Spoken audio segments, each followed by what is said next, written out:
Gue pribadi ini berbeda pendapat dengan Bung Yuke. Oh, kenapa Bung tuh? Yuke bilang kalau Sintayong ini dia pengen sesuai portofolio dia doang. Dia pengen sesuai maunya doang, maunya coach Sin doang. Tapi kan memang sekarang posisinya Sintayong jadi pelatih kepala. Dan memang kalau kalau ada kesalahan dan keburukan di timnas sebelumnya, itu harus dirubah dong Intan. Kalau biasanya latihan fisiknya nggak terlalu digenjot, padahal kurangnya pemain timnas kita itu adalah masalah fisik. Itu dong yang diperbaikin. Terus mau gimana? Masa pelatihnya Sintayong masih mau dipakai gayanya Coach Fahri? Kan nggak mungkin. Ya. Masa pelatihnya Coach Sintayong mau dipakai gayanya Luis Milla? Kan nggak mungkin. Wajar dong kalau Sintayong dia punya program tersendiri Intan. Iya. Dia punya program tersendiri dan terkait Villanesia, kita berbicara Villanesia. Villanesia ini dibuat oleh Luis Milla dan dibantu oleh PSSI Intan. Dirtek PSSI juga. Jadi memang Villanesia posisinya itu formasinya 4-3-3 Intan. Tapi nggak bisa dong. Sekarang pelatihnya udah beda. Ya. Villanesia itu memang pakai formasi 4-4-2. Permasalahannya Sintayong yang lebih tahu timnas kita sekarang. Jadi kita nggak boleh terlalu intervensi terlalu dalam. Seharusnya ya kita nggak boleh intervensi terlalu dalam. Kalau memang kita mau memberikan kritik, yang gua rasa ini Bung Yuke terlalu dalam. Mengatakan bahwasannya Sintayong ini tidak fokus untuk memajukan sepak bola Indonesia keseluruhan. Ini kan buktinya Sintayong minta training camp 2 bulan selama ini, itu kan bukti dia membangun sebuah tim Intan. Bener nggak sih? Iya. Nah ini masalahnya kan tadi yang Bung Yuke bilang kan katanya filosofinya itu maksudnya kenapa nggak meneruskan filosofi yang udah ada. Permasalahan ya sepak bola kita saat ini kan belum bisa dibilang sukses kan. Itu dia kenapa dicari formulanya itu saat ini gitu kan. Makanya maksudnya kita belum punya parameter kesuksesan itu belum ada, jadi belum bisa diikutin untuk seterusnya. Dan ya ingat ya, kultur sepak bola kita itu berbeda Intan. Pembinaan usia dini kita ini kacau. Kalau di luar, di Eropa, lu nggak perlu TC jangka panjang, pemain lu udah main di klub yang fasilitasnya bagus, nutrisinya bagus, staminanya bagus. Jadi kalau memang mau ada event timnas, tinggal gabung. Pelatih tugasnya hanya meracik strategi. Kalau sekarang minusnya banyak, pemain kita ini minusnya banyak. Jangankan masalah strategi menyerang nih, tunggu dulu deh kita ngomong strategi menyerang. Orang staminanya nggak ada. Itu yang gimana harus mau nyerang gitu kan. Iya gimana mau lu mau main bola dengan maksimal, stamina lu aja nggak ada. Makanya ini diperbaiki oleh Coach Sin. Inilah bukti dia ingin membangun sebuah tim. Dia perhatikan nutrisinya, dia perhatikan itu gimana cara latihannya. Pemain kita tuh nggak ada yang berotot awal-awalnya, dibangun biar nanti ketika adu body itu menang karena lawannya itu badannya lebih besar semua Intan. Jadi memang di sini Coach Sin sedang membangun. Tolonglah, kita harusnya tuh bersyukur Intan. Kita bersyukur kita dapat pelatih ini berlabel dunia. Dan dia mau melatih timnas Indonesia yang boro-boro juara Piala Asia, boro-boro juara Piala Dunia. Lu juara AFF aja nggak pernah.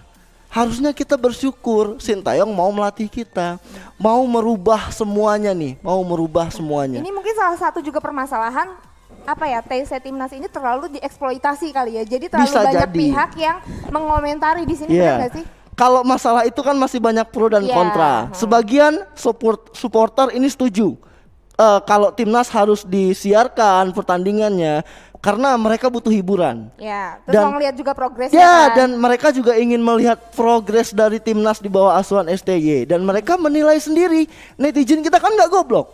Mereka tahu harus mendukung yang mana. Simon nggak jelas nih mainnya, Simon out. Luis Milla bagus nih mainnya, Luis Milla dia minta perpanjang. Sekarang udah ada Sintayong yang progresnya itu udah kelihatan, bisa dikatakan progresnya baik. Karena kita udah bisa satu level dengan negara-negara Eropa minimal Intan. Kita bisa menang beberapa kali kalau negara Asia kita bisa ngalahin Qatar, kita bisa imbangin Arab Saudi. Ini progres yang baik. Ini yang sedang dibangun oleh Coach Sintayong. Jadi kalau kalau gua sebagai supporter Intan sakit ketika Bung Yuke bilang ini kan resminya Sintayong cuma melatih 3 pertandingan doang. Iya. Di resminya. Itu kan seakan-akan di Piala Dunia nanti, Indonesia 3 pertandingan kalah semua, udah nggak ada lanjutannya lagi kan. Terus abis itu dia dipikir pemikiran Bung Yuke ini nanti Sintayong dipecat kan. Padahal kan PSSI melalui Pak Iwan udah bilang Sintayong ini akan dikontrak jangka panjang. Makanya dibuild dulu nih dari U19-nya ini. Kita lagi membangun tim. Kultur sepak bola kita beda. Kita nggak bisa disamain sama Eropa, Intan. Tapi dan sebelum kita lanjut ini, aku mau minta jebretin sama pasukan GR. Coba kalian boleh komentar di sini.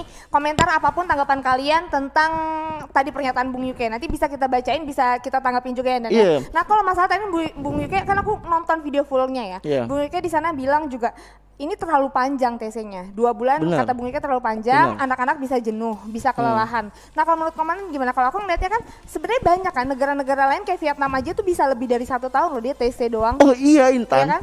Karena kenapa sepak bola negara-negara maju itu jarang menggunakan program TC jangka panjang?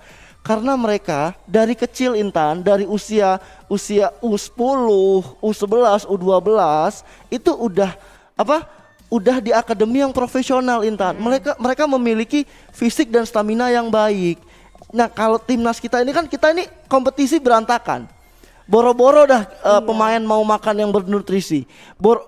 Di kelas profesional aja, di klub yang profesional Liga 1, enggak semua klub punya standarisasi untuk nutrisi. Nah, dan masalah TC terlalu panjang, harusnya kita bersyukur Intan. Ini kan negara ada nih. Kesempatan kan? Iya, negara memfasilitasi. Karena persiapannya ini untuk Piala Dunia. Kita ini persiapannya untuk Piala Dunia. Ini yang harus digarisbawahi. Bukan sekedar ASEAN gitu loh. Level Piala Dunia tahu nggak sih Intan? Kalau kita nanti dibantai besar-besaran, dibantai nih 10-0 di level dunia, kan kita malu karena kita tuan rumah. Makanya kita perlu tes jangka panjang itu perlu, dan lawan yang dihadapi pun bukan lawan abal-abal Intan. Ini untuk pasukan GR juga banyak bilang peringkat 60 dunia, 66 Bosnia itu mau berkali-kali melawan timnas Indonesia yang peringkat 170-an. Harusnya kita bersyukur, harusnya kita senang nih. Dan itu juga baik untuk mengukur sejauh mana sih hasil dari TC kita ini, apa sih perbaikan-perbaikannya. Karena kita udah berapa kali, sekali atau 2 kali udah ketemu Bosnia Intan. Iya. Tapi sebenarnya kalau ketemu kan Bung Yuki juga sempat komentarin kan, ketemu tim yang itu lagi, Iya, itu lagi. Kalau menurut komandan gimana? Iya nggak apa-apa, selama tim itu berkelas. Selama tim itu berkelas, dan itu untuk mengukur hasil TC kita berbulan-bulan ini Intan. Kemarin ketemu kan, mungkin 2 minggu, 3 minggu yang lalu ketemu. Abis itu kita latihan lagi, kita evaluasi, terus kita ketemu lagi, kita lihat lagi hasilnya. Apalagi yang kurang, apalagi yang harus diperbaiki. Hasilnya nggak sama kan? Iya. Pada saat si Sintayong itu pakai tim yang udah bisa dibilang chemistry-nya udah kebentuk, sama saat dimasukkan sama pemain-pemain lainnya. Iya, karena yang kedua kita seri kan. Jadi rotasi. Permasalahannya adalah rotasi. Terus, jadi di sini juga Bung Yuki sempat bilang sih, ini masalahnya terlalu menggantungkan kepada pemain inti.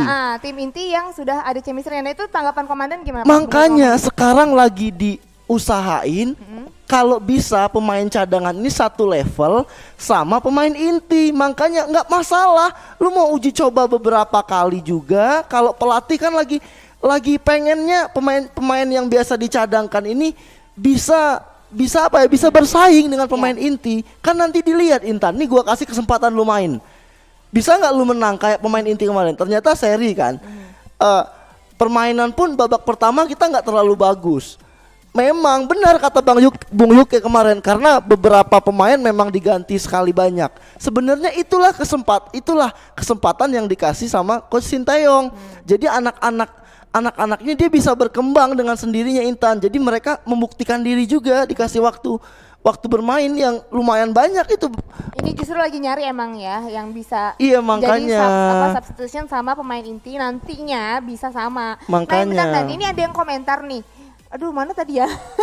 Tadi katanya ini lebih adil kalau Bung Yuke hadir di sini katanya. Tadi siapa yang ngomong poin ya? Lebih adil kalau Bung Yuke hadir di sini ataupun lewat video call. Sebenarnya kita udah hubungin Bung Yuke ya. Cuman Bung Yuke berhalangan memang lagi ada kan keperluan Bung Yuke memang lagi sibuk kan lagi ada Jadi keperluan. memang Nanti coba kita hubungin lagi. Gua nggak mau ini masalah jadi berbelit-belit karena kan tipikalnya sekarang kalau ada suatu masalah undang orangnya, ajak orangnya, kita buat klarifikasi, kita tanya. Tapi kalau masalah berpendapat bebas, Bung Yuke boleh berpendapat. Apalagi Bung Yuke kan pasti punya dasar juga iya, kan. dan dia punya dasar juga. Kalau kita sebagai pecinta timnas ini dan mayoritas netizen ini kayaknya kurang setuju Intan dengan pendapat Bung Yuke, dan itu juga kebebasan berpendapat. Iya. Kita juga boleh setuju, kita juga boleh enggak dengan Bung Yuke.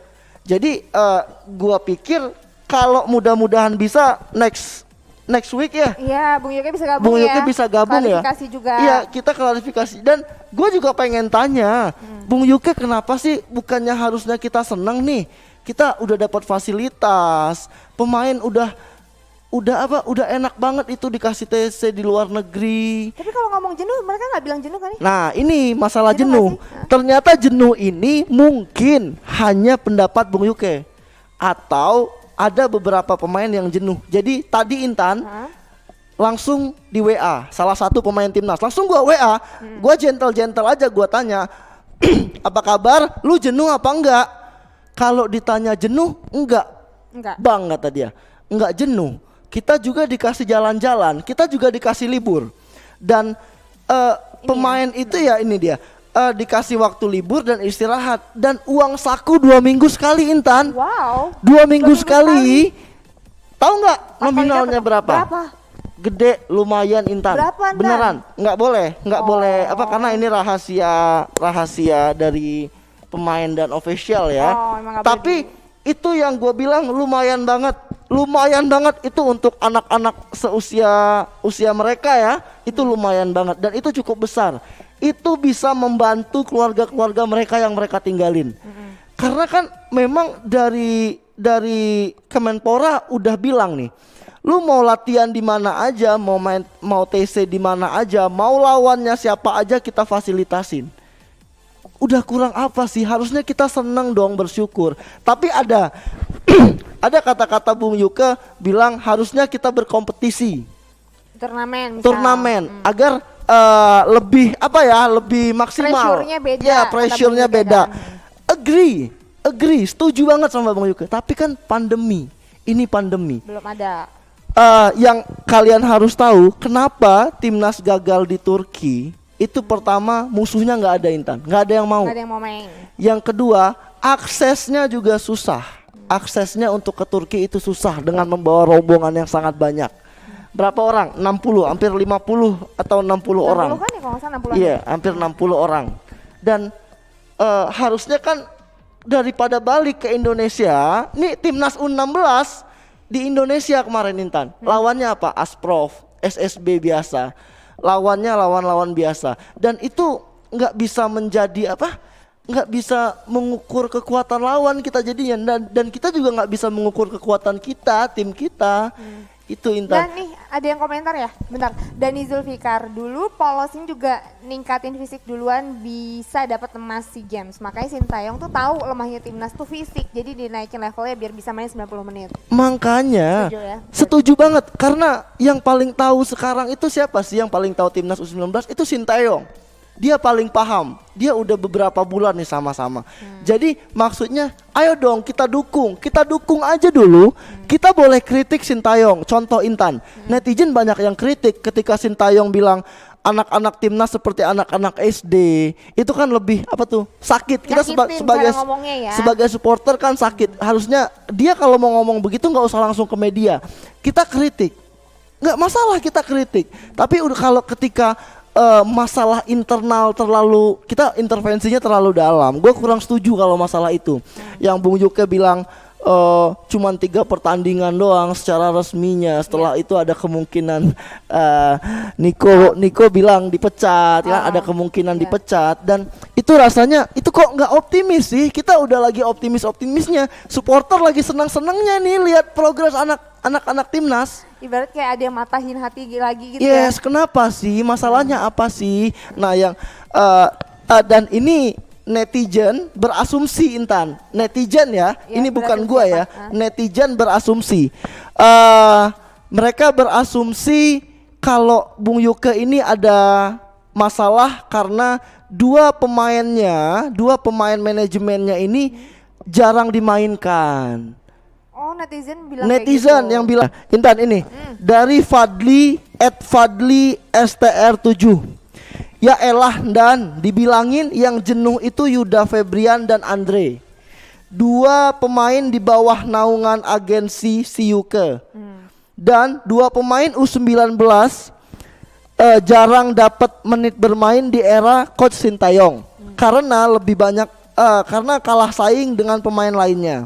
Si Yuda kalah saing dengan Pratama Arhan di posisi bek kiri, dan Andre kalah saing dengan David Brilian, Beckham, Kanu di lini tengah. Dan faktanya lagi, si Andre itu keponakannya si Yuke. Cuaks, ini katanya si Fadli STR7. Nah, ini nggak bisa langsung nggak bisa langsung dijudge, tapi kebenaran seperti ini harusnya kan ditanya secara langsung, Intan, ya, biar lebih gentle. Kita tanya, kemungkinan memang Bung Yuke nggak ada hubungan atau nggak ada sangkut pautnya dengan masalah itu, kritiknya ini, Intan. Kemungkinan lagi memang mungkin bisa jadi ada, Intan ya. Tapi yang best starting line up, best 11-nya Bung Yuke nggak ada sebenarnya, pilih Yuda sama Andre, nggak ada. Tapi setahu aku Bung Yuke tuh orangnya fair sih. Dia Fair, nggak pernah yang subjektif sama anak-anak yang main sama dia terus nggak dimainin terus dia jadi bikin jelek tuh. Yang aku kenal dari dulu sampai sekarang Makanya enggak, kita harus tanya, kenapa jangan sampai hal seperti ini menjadi asumsi publik. Ya. Jangan sampai netizen ngejudge-nya Bung Yuke gara-gara ini. Makanya pengennya ditanya, kenapa sih bisa keluar ya komentar-komentar seperti ini. Dan udah dilihat, memang lihat deh akunnya si Andre Oktaviansa dan Yuda, memang di bawah manajemen Bung Yuke. Iya. Benar. Oh iya, Jadi ada yang ngepost ya waktu itu, tadi ya. ada, memang jadi memang itu di bawah di bawah manajemen Bung Yuke. Tapi kan ini belum tentu, Intan. Kita harus tanya dulu. Nah, jangan sampai komentar-komentar seperti ini netizen juga udah langsung bully, langsung serang kolom komentar. Karena Bung Yuke sekarang kolom komentarnya udah ditutup.